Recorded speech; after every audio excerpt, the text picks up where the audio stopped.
বেড়াতে যেতে কেনা ভালোবাসে, কিন্তু কর্মব্যস্ততায় হোক বা অর্থাভাবে 4-5 দিনের ট্যুরে যাওয়া সবসময় হয়ে ওঠে না।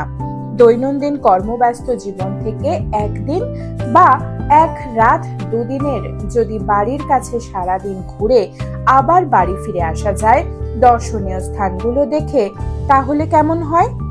তো এই ভিডিওতে সন্ধান দেব কলকাতার খুবই কাছে কিছু চেনা অচেনা বেড়ানোর জায়গার, যার একটা না একটা হয়ে উঠতে পারে আপনার পছন্দের ডেস্টিনেশন।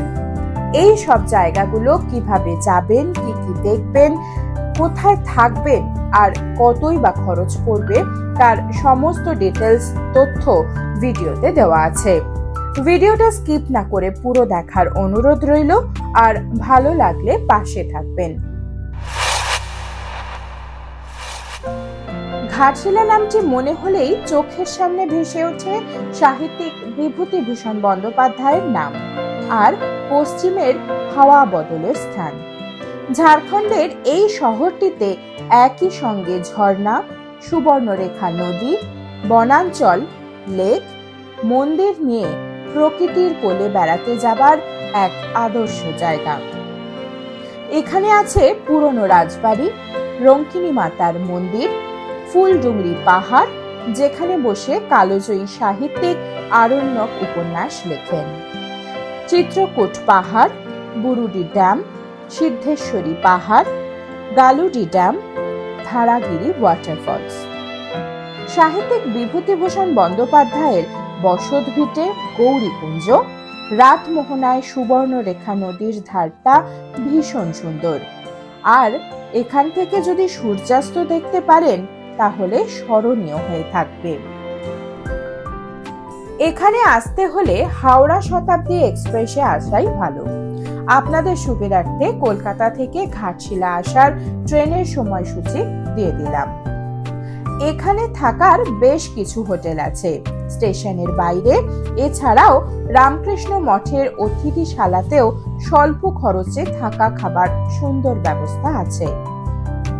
অটো রিজার্ভ করে ঘাটশিলা ঘুরে দেখতে খরচ পড়বে 2200 থেকে 2500 টাকা। তো 1 রাত 2 দিন বা 2 রাত্রি 3 দিনে খুব সহজেই ঘাটশিলা ঘুরে দেখে নিতে পারেন।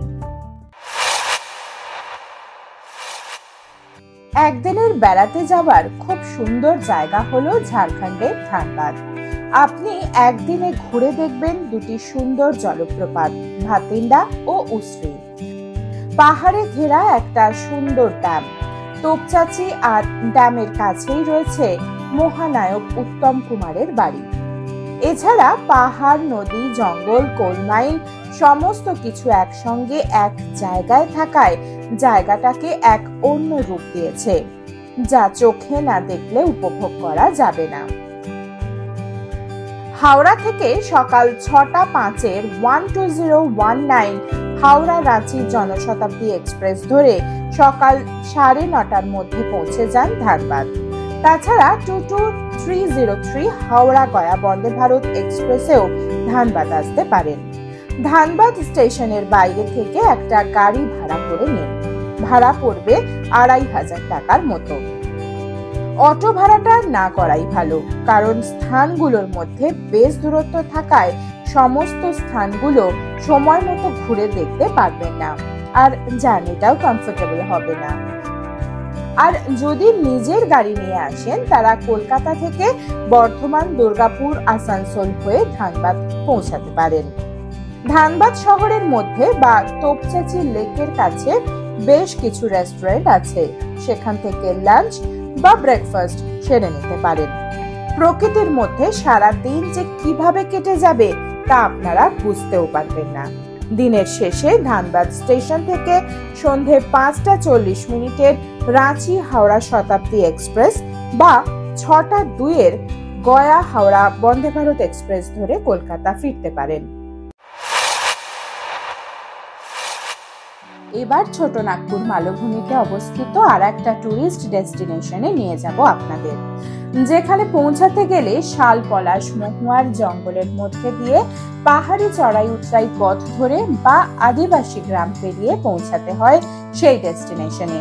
সেই রকমই নেক্সট ডেস্টিনেশন হচ্ছে পুরুলিয়ার অযোধ্যা সার্কিট আর গড় সার্কিট।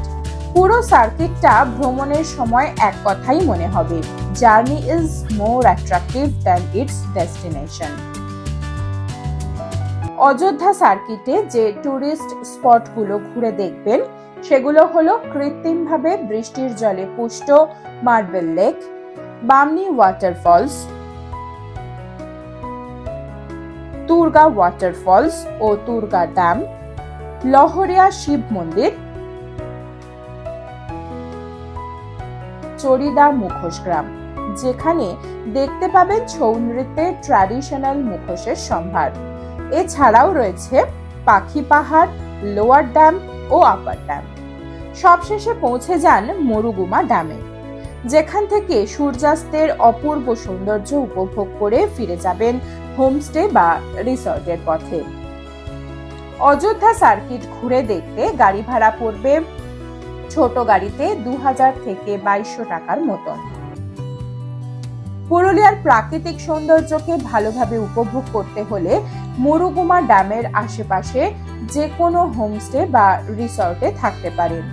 আর এখানকার আদিবাসীদের ছৌ নাচ দেখতে বা শালপাতা পোড়া দেশি চিকেন খেতে কিন্তু ভুলবেন না যেন। এই হোমস্টের বা কিছু রিসর্টের ডিটেলস ডেসক্রিপশন বক্সে দিয়ে দিলাম। কলকাতা থেকে পুরুলিয়া যাবার জন্য স্পেশালি দুটো ট্রেন আছে, এক হাওড়া চক্রধরপুর আর রূপসী বাংলা। সময় লাগে 6 ঘন্টার মতো। যদি মুরুগুমা ড্যামের আশেপাশে থেকে পুরুলিয়াকে ঘুরে দেখতে চান তাহলে মুরুগুমার দূরত্ব মুড়ি জাংশন থেকে 17 থেকে 18 কিলোমিটার আর পুরুলিয়া জাংশনের দূরত্ব 45 থেকে 47 কিলোমিটারের মতো। চাইলে আপনারা পুরুলিয়া স্টেশনের আশেপাশে কোনো বাজেট ফ্রেন্ডলি হোটেলে থেকে পুরুলিয়াটা ঘুরে দেখে নিতে পারেন। এবার বলি, হাতে যদি একদিন বেশি থাকে তাহলে ঘুরে দেখে নিতে পারেন গড় সার্কিট বা বরন্তি সার্কিট। গৌরঙ্গি পাহাড়কে ঘিরে যে জলাশয়টি রয়েছে সেটাই বরন্তি লেক। এই বরন্তি লেক থেকে 12 কিলোমিটার দূরে অবস্থিত পঞ্চকট পাহাড়ে বেষ্টিত গড় পঞ্চকট মন্দির, যা ফোর্ট অফ 5 ক্ল্যান্স নামে পরিচিত। ঘুরে দেখে নিতে পারেন বরাকর নদীর উপর ডিভিসি নির্মিত পাঞ্চেত ড্যাম। রয়েছে জয়চণ্ডী পাহাড়ে অবস্থিত জয়চণ্ডী মাতার মন্দির, আর এখানেই সত্যজিৎ রায়ের হীরক রাজার দেশ সিনেমার কিছু সিনের শুটিং হয়েছিল। গড় সার্কিট ঘুরে দেখতে ছোট 4 সিটের গাড়িতে 3500 টাকা আর 8 সিটের গাড়িতে ভাড়া পড়বে মোটামুটি 4500 টাকার মতো। তারপর পুরুলিয়া স্টেশনে পৌঁছে বাড়ি ফেরার ট্রেন ধরে নিন। চলুন না এবার ঘুরে আসি ভারত বাংলাদেশের বর্ডার থেকে। সেটা কলকাতা থেকে মাত্র 74 কিলোমিটার দূরে অবস্থিত ইছামতি নদীর পাড়ে অবস্থিত মফস্বল শহর টাকি থেকে। ইছামতি নদীর তীরে অবস্থিত টাকির কিছু দর্শনীয় স্থান অতীতকাল থেকেই পর্যটন শিল্পে এক উল্লেখযোগ্য স্থান অধিকার করে আছে। রয়েছে 300 বছরেরও পুরনো পুবের জমিদার বাড়ি। 1999 সালে কার্গিল যুদ্ধের মহানায়ক জেনারেল শঙ্কর রায়চৌধুরীর ভিটে বাড়ির সাথে দুর্গা দালান। এই বাড়িরই পাশে রয়েছে গয়নার বাক্স সিনেমার বাড়ি, ব্রিটিশ আমলের ঘোরানো নলকূপ, জোড়া শিব মন্দির, রয়েছে কৌশিক গাঙ্গুলির নির্মিত বিসর্জন সিনেমার বাড়ি, মিনি সুন্দরবন যেখানে দেখতে পাবেন গোলপাতার জঙ্গল আর ইছামতি নদীর এপারে দাঁড়িয়ে ওপারে বাংলাদেশকে। এছাড়াও রয়েছে ইছামতি, বিদ্যাধরী ও কালিন্দী নদীর 3 মোহনা ও জাগ্রত কুলেশ্বরী মাতার মন্দির। শিয়ালদহ থেকে সকাল সকাল হাসনাবাদ লোকাল ধরে 10টার মধ্যে পৌঁছে যান টাকি রোড স্টেশনে। সেখান থেকে একটা টোটো ধরে ঘুরে দেখে নিন স্পটগুলো। রেড চার্টটা পজ করে দেখে নিতে পারেন। টাকি বেড়াতে এলে কিন্তু ইছামতি নদীতে নৌকা বিহার করতে ভুলবেন না যেন। এক কথায় অনবদ্য। ইছামতি নদীর পাড়ে অনেক হোটেল ও রিসর্ট আছে। চাইলে 1 নাইট স্টে করে মফস্বল শহর টাকিকে মেমোরেবল করে রাখতে পারেন।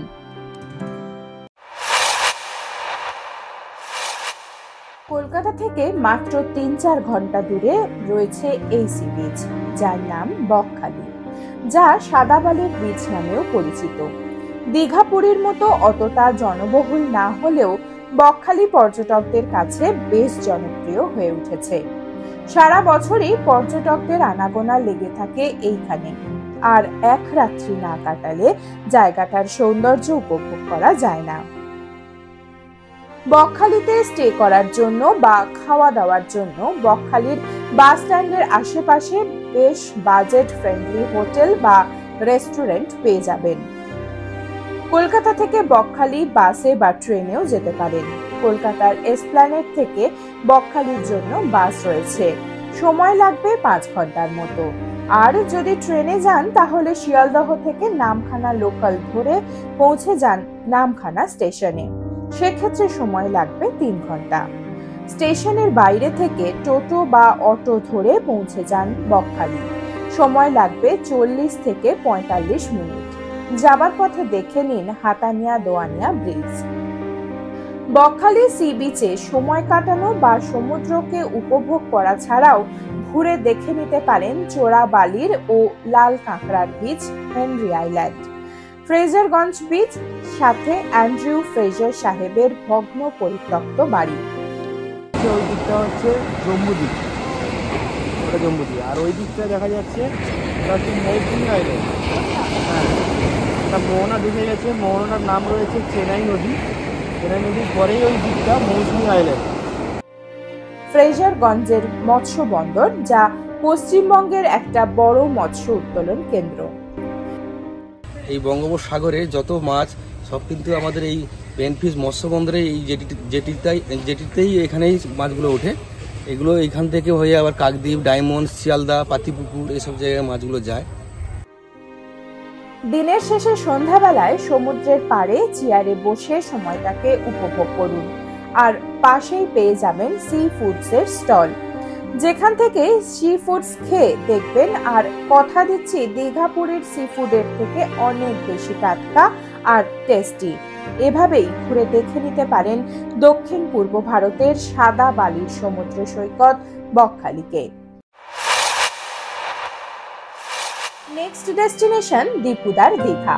পশ্চিমবঙ্গের পশ্চিম মেদিনীপুর জেলায় অবস্থিত এক বহুল পরিচিত সমুদ্র সৈকত, এক রাত 2 দিন কাটানোর সেরা জায়গা।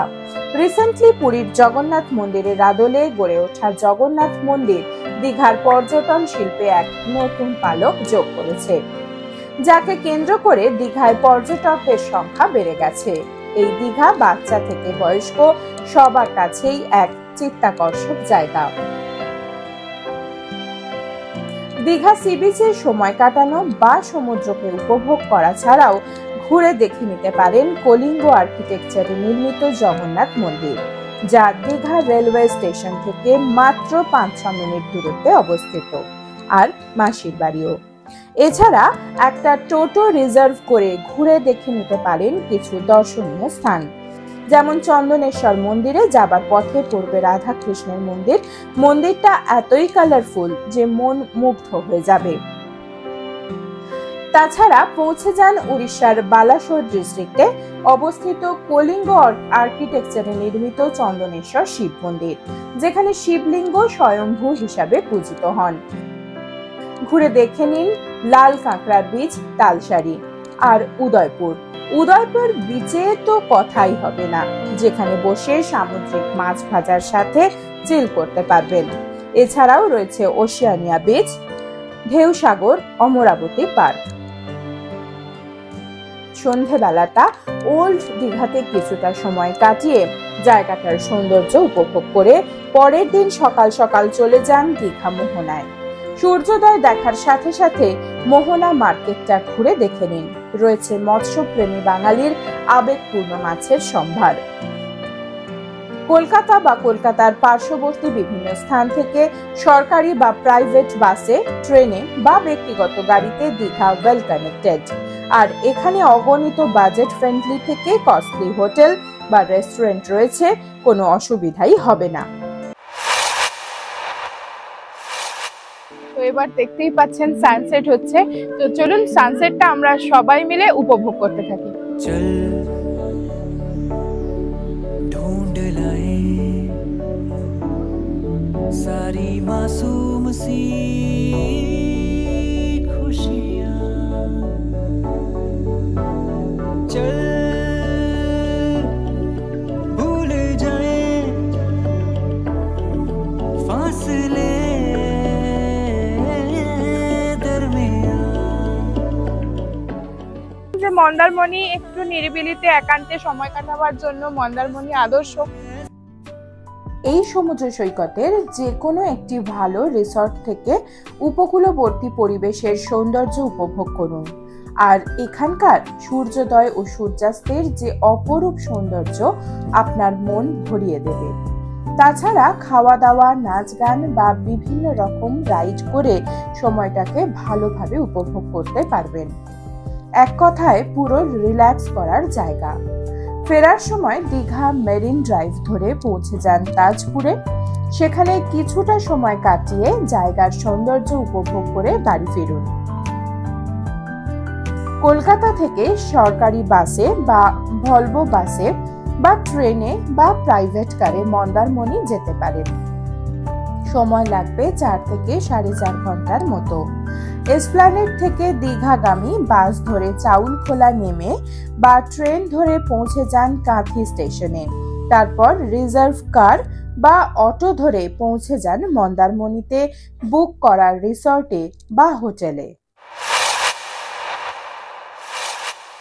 নেক্সট ডেস্টিনেশন হলো কবিগুরু শান্তিনিকেতন, যা কলকাতা থেকে 165 কিলোমিটার দূরে বীরভূমের লালমাটি অঞ্চলে অবস্থিত।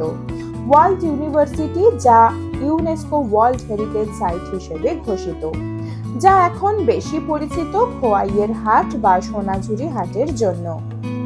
বেশিরভাগ পর্যটকই চান এই হাটকে ঘুরে দেখতে বা কেনাকাটি করে হাটের ভাইবস উপভোগ করতে। এছাড়াও রয়েছে কিছু দর্শনীয় স্থান যা দেখতে দেশ বিদেশ থেকে বিভিন্ন সময় পর্যটকদের সমাবেশ হয়। রয়েছে 300 বছর পুরনো সুরুল জমিদার বাড়ি, সাদামাটা হলেও খুবই চিত্তাকর্ষক, আর এই বাড়ির দুর্গাপুজো খুবই গুরুত্বপূর্ণ। আর রয়েছে প্রকৃতি ভবন, আমার কুঠি, সৃজনী শিল্পগ্রাম, যা পূর্বাঞ্চলের এক সংস্কৃতি কেন্দ্র। একটু সময় নিয়ে পুরোটা ঘুরে দেখে নেবেন। তাছাড়া রয়েছে কঙ্কালী মায়ের মন্দির, যা 51 সতীপীঠের এক পীঠ। এই মন্দিরের পাশ দিয়ে রয়েছে কোপাই নদী, যেখানে বসে কবিগুরু লিখেছেন আমাদের ছোট নদী চলে আঁকে বাঁকে কবিতাটি।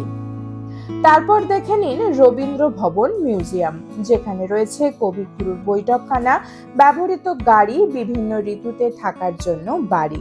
এখন আছি রবীন্দ্রনাথের বাড়ির 4টে বাড়ি একসাথে আছে। পিছনে যে বাড়িটা দেখছেন এটা হচ্ছে কোণার্ক, দূরে যে বাড়িটা দেখা যাচ্ছে ওটা হচ্ছে শ্যামলী, এটা হচ্ছে পুনশ্চ, আর এই দিকে যে বাড়িটা এটা হচ্ছে উদিচি। মিউজিয়ামের পাশেই রয়েছে বিশ্বভারতী ক্যাম্পাস, যেখানে এখন প্রবেশ করতে দেওয়া হয় না, বাইরে থেকেই দেখে নিতে পারবেন। অটো রিজার্ভ করে স্থানগুলো ঘুরে দেখতে ভাড়া পড়বে 800 থেকে 900 টাকার মতো। আর একটা কথা বলি, শান্তিনিকেতনে এলে রামশ্যামের লাঞ্চ বা ডিনার করতে ভুলবেন না যেন। খাবারের মান আর দাম দুটোই অতুলনীয়। কলকাতা থেকে ট্রেনে পৌঁছে যান বোলপুর শান্তিনিকেতন স্টেশনে।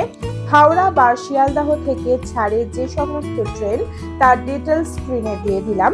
সময় লাগে প্রায় 3.5 ঘন্টা থেকে 4 ঘন্টার মতো। শান্তিনিকেতন একদিনে ঘুরেও ফিরে আসতে পারেন বা উইকেন্ড ট্রিপ করেও বাড়ি ফিরতে পারেন।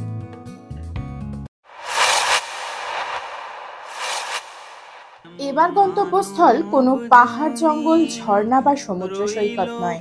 কলকাতা থেকে 264 কিলোমিটার দূরে অবস্থিত মহাপীঠ তারাপীঠ, যেখানে রয়েছেন তারামা, যাকে দর্শন করতে প্রত্যেক দিন হাজার হাজার দর্শনার্থীর সমাগম হয়। এক রাত থেকে বা দিনের দিন মায়ের দর্শন ও পুজো দিয়ে আধ্যাত্মিকতার ভাইবসটা উপভোগ করতে পারেন। আর যারা মায়ের ভক্ত তাদের কাছে স্বর্গ ছাড়া কিছুই নয়। এই মন্দিরের পাশ দিয়েই বয়ে চলেছে দ্বারকা নদী, যেখানে বসে বামাখ্যাপা সিদ্ধি লাভ করেছিলেন। মন্দির খোলা বন্ধ হওয়া বা পুজো দেবার সময়সূচি স্ক্রিনে দিয়ে দিলাম। ডালার দোকানের ডিটেলসও স্ক্রিনে দিয়ে দিলাম, প্রয়োজনে পুজো দেওয়া সংক্রান্ত বিষয় জেনে নিতে পারেন। রাতের বেলায় তারাপীঠ মন্দির সংলগ্ন পরিবেশ বা মহাশ্মশান যে মায়াবী রূপ ধারণ করে সেটা একবার দেখুন।